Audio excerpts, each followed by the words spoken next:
That's me in the corner.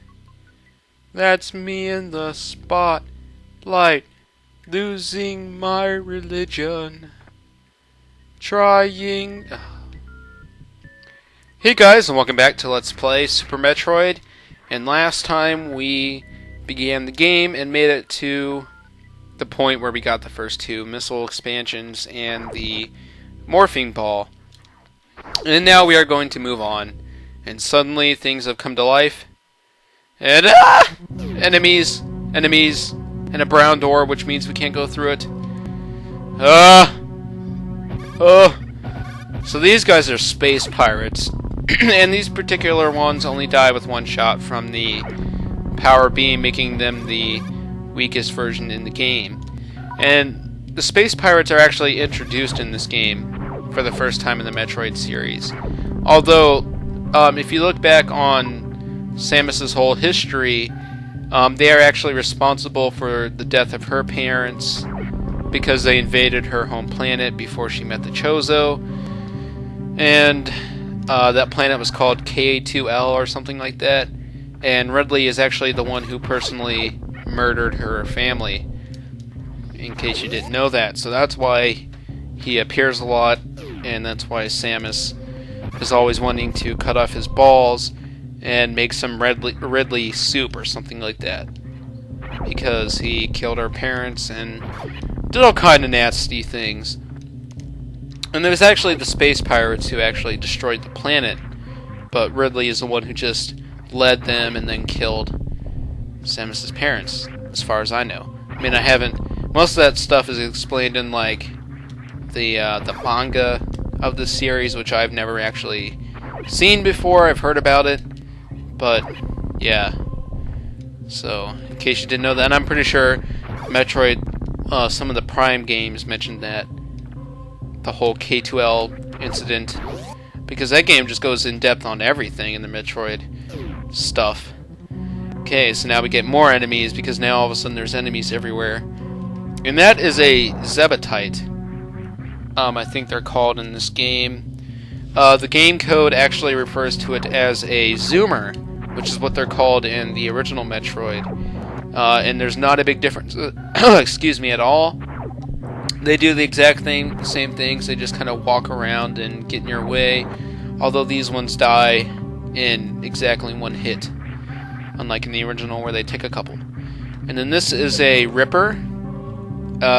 These are two in the original Metroid game, and they just kind of float around. You can't really. They're kind of indestructible at this point. But eventually you will get, when you get the super missiles and the screw attack and speed booster, then you can destroy them. But for now, they are invincible to us.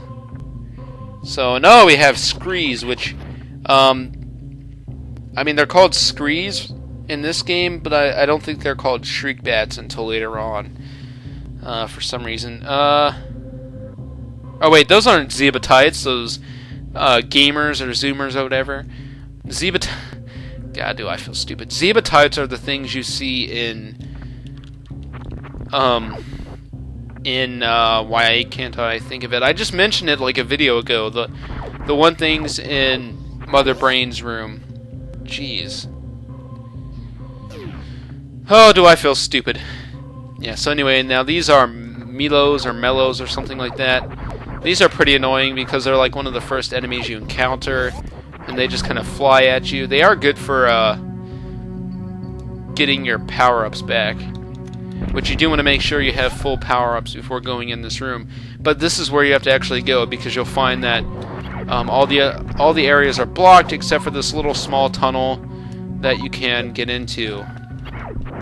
Now, and I said you want to make sure you have all your stuff refilled. You don't really have to exactly worry about health, but you do want to have all your missiles if you want to make what's coming up go pretty fast. And I'm at 64 health. So as long as I don't mess around, I should be fine, because we're actually getting ready to fight our first boss. Okay. So we got one of these balls, and they have changed from the other Metroid games. They're not just colored balls, they actually glow and stuff. Ooh. Bombs! Yeah. That's a weird looking Samus on the thing. Roll into a ball, and then set it with X. Okay. Ah! No, you can't close. No. Oh god. Oh god. Oh god. Oh god. Oh god. Oh god. Oh god. Oh god. Oh god. God. Oh jeez, don't jump back. Whoa. Yeah, so this is a Chorizo statue. It's basically the evil form of a Chozo statue. And I'm gonna pause so I can explain everything. That way I don't die. Okay, it has 800 HP. Power beam still does 20 damage and missiles do 100. So 8 missiles will take this guy down pretty quickly, which is why I say you should have all your missiles filled. But sometimes some of the missiles won't register if you just continuously blast them. His energy waves, which he was just shooting at me, and I'm about to get hit by one, do 10 damage. If you walk into his body, it does 8. He spits out these bombs, and they deal 8 damage. And there's actually some phases. Like once you do a set amount of damage, his body plate blows off, and some other crazy stuff happens. Okay. Okay. Don't die. This is the first boss in the game. You're not gonna die. Get away! Oh shit. Shit. Shit. Help me! Oh Jesus. Oh Jesus. You did not just die in this game! Oh. Well, at least you saw the death scene. I don't think I've ever died in this game. Rarely. I don't think I have ever died in this game. I died. I'm a failure. How do you die in the very first boss fight? That is not a very good thing of things to come. That means that I'll probably fail throughout this walkthrough, and people will laugh and say, "Ha ha, you're dying in a very easy game, and it won't be very good, and it'll suck, and you will hate your life, and you will quit this LP because you will fail." And then people will get mad because you quit an LP. And they'll be like, "Hey man, what happened to Super Metroid? It wasn't that bad of a thing. You were doing pretty good. You know, you were collecting everything. You were halfway through the game. But you just decided to quit because someone brought up the death at the Chorizo statue. It's not very good. But how do you die at the Chorizo statue? It's not a hard boss. I mean, you only fight it with 99 health, but you have 10 missiles. You can kill it real easily. So why? How could you die at that? You were just being careless, I guess. That's why I should make sure that you have full health as much as possible. Because you don't want to die. You don't want to get careless and then die at the very first boss in the game. Only has 800 health. When other bosses have like 5,000. He's not that bad. I mean, Kraid isn't even that... Kraid is actually harder than a Chorizo statue. And yet you can kill it quicker. And then there's Dragoon, which, or there's Crocomire, or there's even the Spore Spawn, which, you know, that's a pretty difficult enemy or boss, but you defeat that pretty well. So how in the world do you die at the Chorizo statue? I mean, come on, how in the world?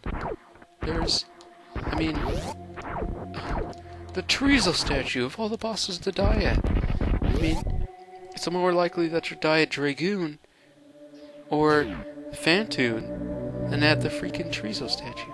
Or even the second form of the Chorizo statue would be harder than the original Chorizo statue, but you die at the first form. So, how? How does that work out? Why? Why does fate want to look upon me and be like, "You die at the first Chorizo statue, the first boss in the game"? That's my fate voice. That's what fate sounds like sometimes. Sometimes he'll be like, "You will die." And other times he'll be like, "It's okay. You will do just fine." Although there's not a real big difference in those voices, because they're both my voices. And I do have a kind of monotonic voice, and I'm sorry for that sometimes. But, you know, fate is just like, "You're gonna die. The first Chorizo statue. The easiest boss in the game. But you know, how does that happen? But that's okay, because that'll be the only death in the game. I'm guaranteeing it. If I die again, I swear, I will quit the recording, in a rage quit. I will quit the emulator, delete Homebrew off my Wii, delete every single emulator that I have, delete all the videos on YouTube that I have. What else? I will sell all of my video games, and I will never play a video game again. I will quit my job. I will clear out all the money that I have saved up on my bank. I will give it all to a hobo in the street, because he probably needs it more than me. And then I will, let's see. I will, I don't know. Then I'll quit school. I'll get myself, expelled. And then I'll never graduate. I'll drop out of high school my senior year, when I have everything going for me. And then I will grow up working in McDonald's, or I'll stay at the job I have now until they close down, which is a very long time. And then I will chop off all my limbs, and I will just lay there forever, and I will gouge out my eyeballs so I don't have to ever see anything again. And then I will use a hot iron rod and stick it in my ears and burn out my eardrums so I don't have to hear anything anymore. And then I will, I don't know what else, because I'm tired of doing this whole voice thing. And I know someone's gonna say, "Oh, why would you do that? That's so stupid." Or there's gonna be people who say, "Haha, you did that for a whole few minutes. How do you stay in that voice?" Because people have varying comments on YouTube, and it's funny. But yeah, so I'm here at the boss again, so I think I should stop talking in this voice. I don't know if I want to, because yeah, I just don't feel like it. I think I'll just keep talking. Hey, I wonder if bombs do damage to this guy. I don't have that written down, but I wonder if it works. Hey, buddy. Hey, I wonder if people are going to say that I'm copying Nintendo Capri Sun because it does that sometimes. I would say no, because I'm not doing it in the same fashion. Oh, hey, look, bombs don't hurt him. Okay, bitch, it's ready for some revenge. Yeah. Okay, I got at least 3 hits in. That's good. Yeah, spit out. Yeah, this boss fight is going so much more better. I don't know how I could fail at this boss. I don't see how. I really don't see how. Hey, yeah. Hey, you die. You die. Haha. I blew off his chest plate. And now your boobs are showing. And they're dripping milk. God, that doesn't seem healthy for a man to be doing that. Yeah. Ooh, I blew up your face. What are you gonna do now? What are you gonna do now? What are you gonna do now? What are you gonna do now? Just walk around? Boom. Yeah! How do you like it? How do you? Okay, I'm not gonna do that. I did that in one of my old LP videos. I just can't remember. Anyway. Oh, that voice was actually hurting my throat a little bit. So I'll take a drink of my tea. Alrighty. Well, it's kind of embarrassing that I died at that fight, and I had a very big urge to just cut back to when I got back to here, but I just wanted to, I don't know, keep all that in, I guess, for authenticity. Anyway, so now that we got the boss, or we killed the boss, and we got the morph ball bombs, let's see, now what you're supposed to do is go through this wall, which, as you'll find out just by bombing it, it's bombable. Now, I don't remember exactly how or when I figured that out as a kid. I'm pretty sure I just watched my cousins do it or something. And probably how they found out was they were just screwing around. And, you know, they messed up. Or they watched my uncle, Gary, who is currently... I'm not going to get into that, but... but he is actually one of the big influences on why I started playing video games. And I remember watching him play this before. And then, eventually, when my cousins got their own Super Nintendo, and they began playing Super Metroid, we would spend like Like, I would stay over there for like a weekend, and we would spend the entire weekend trying to beat this game. But I remember back when I was younger, when I would hang out with them, my aunt and uncle would always make us play outside all day. So we would wait until like it started to get dark. And this is like mostly during the summer where it didn't get dark till like 9 or 10. And we would just like try to sneak outside. And yeah. Ah, good time. Or we would try to sneak inside so we could play the game. Or we would like hope and pray that it rains. Because if it rained, they didn't care if we went inside, because obviously they didn't want us getting sick. Anyway, so a couple things you want to do before going into that bombable wall. You actually want to grab the one expansion that I just passed, which you can only get once you have the morph ball bombs. And I wanted to show that save station because that's how you save in this game. You don't just stand on save pillars, you actually go into those things and you push the A button. And then what you want to do is go through this door. And this is kind of a not essential door, but it is really good. Oh, hey, another enemy from Super Metroid. And those guys were a bitch in Super Metroid. And these are Rios. Like Rio Speedwagon or Rio Speedwagon, whatever it is. I need to learn to talk better. Like, seriously, sometimes my words come out all crunched together, or I say them wrong or something. But I guess everyone does that. So anyway, this game has map stations in it. And we can go to those in every... I think there's one in every single area. And they basically give you a layout of that area and things to come. So we have Criteria, which has exits to Brinstar.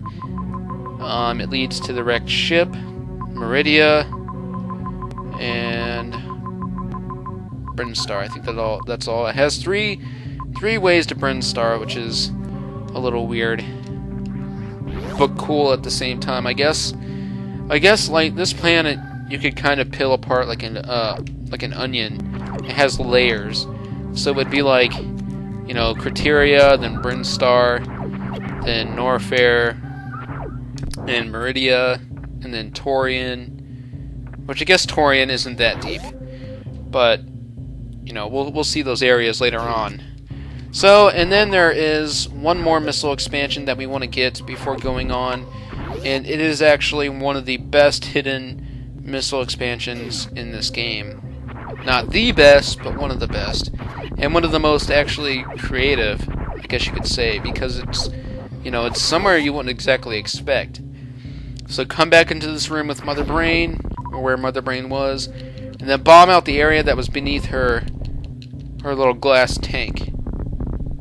And then just keep bombing, and bomb again, and then you have to go off to the side. And here is a pretty cool missile tank, or missile expansion. I call them missile tanks because it looks like they are actually in a tank. And I guess I call them that too because energy tanks are energy tanks, so I don't know. But yeah, so that's actually... Now, I have beaten this game 100% a couple of times, but the very first time I did it, I had to use a guide. And I've had to use a guide ever since. Now, I did actually play this game without a guide, just as kind of like a personal little speed run. And it wasn't really a speed run because it took me 2.5 hours, which is not really fast for me. But I got like 70% of the items or whatever. I got most of the energy tanks, but I didn't get a lot of missiles or super missiles or even power bomb tanks. So, I don't know where every power-up is in this game, like every expansion, but I do have a general idea. So that's why I have to use notes, and I have to use a map, which I do have. So, and it's not really a bad thing, I guess. Exactly. Okay, this part is actually going on a little longer than I had originally expected it to.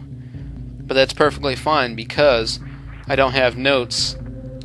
I don't have, like, my notes end like really soon because I haven't had a chance to really do a practice run of this game. So probably after this part, well, I'll have two parts done and recorded and everything.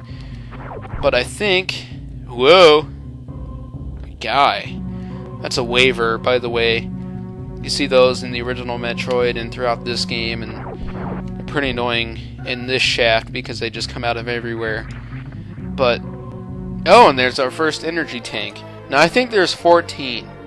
I think that's the number of them in this game, but I'm not exactly sure. But anyway, there was a point I was trying to make, and I forgot what it was. Oh yeah, but I do know where most of them are, so not a big deal. So now we have green space pirates, and you see there's only in 2 points in this game. You see them in this room, and right before you fight Kraid. And that kind of leads me to believe that, and actually I got this idea from the Metroid wiki or whatever it is that I use. And, but they kind of seem like they serve as very slight guards. Because if we check out this room, which has a pretty weird ambiance to it, has the fog and then it's kind of destroyed. But if we come in here, there's this big statue room. And the main idea of Super Metroid is to get through this game and kill all 4 of these guardians, they're called. And every time you kill one, their statue will kind of break and something flies out of them. And once you kill them all, the statue goes down, and that leads to the final area. So we have to kill all 4 of these guardians in order to get to there. And that's actually one of my favorite rooms in this game, by the way, because I just like the music and everything else about it. So yeah, that they could be kind of guards because they're right in front of that room, and they are also in the room right before you fight Kraid. Okay, so here's a silver gamer. They're basically indestructible to everything except for, I think, the plasma beam and maybe some other stuff. And then we have Kagos, which when you shoot them, these little guys jump out of them, and they're a good way to restock your health and stuff. But the thing is, they